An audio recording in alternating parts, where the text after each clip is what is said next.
Samaria మరియు గలిలయ మధ్య ఉన్న ధూళితో కప్పబడిన మార్గంపై పగటిపొడి వెలుతురు తగ్గుతూ ఉన్న సమయంలో 10 మంది పురుషులు నిలబడి ఉన్నారు.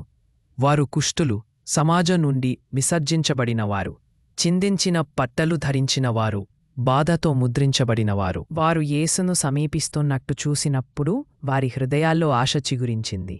వారు అందరూ కలిసి అరిచారు, యేసయ్యా, ప్రభూ, మమ్మల్ని కరుణించు. యేసు దగ్గరకు రాలేదు.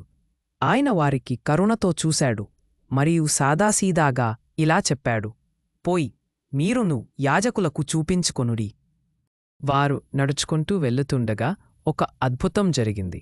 ప్రతి అడుగుతో వారి చర్మం శుభ్రమయింది, నొప్పి తగ్గింది, బలము తిరిగి వచ్చేసింది. ఆనందంతో మునిగిపోయిన 9 మంది ముందుకు పరుగులు తీశారు, తమ ఇళ్లవైపు, కుటుంబాల వైపు. కాని ఒక్కడు ఆగిపోయాడు. అతడు తన చేతులను చూశాడు. స్వస్థత పొందినవి, సంపూర్ణమైనవి. తర్వాత కళ్ళలో కన్నీళ్లతో అతడు వెనక్కి తిరిగాడు. అతడు యేసు వద్దకు పరుగెత్తి వెళ్ళి ఆయన పాదాల వద్ద పడిపోయి తన హృదయపూర్వకంగా ఇలా అన్నాడు, ధన్యవాదాలు ప్రభూ.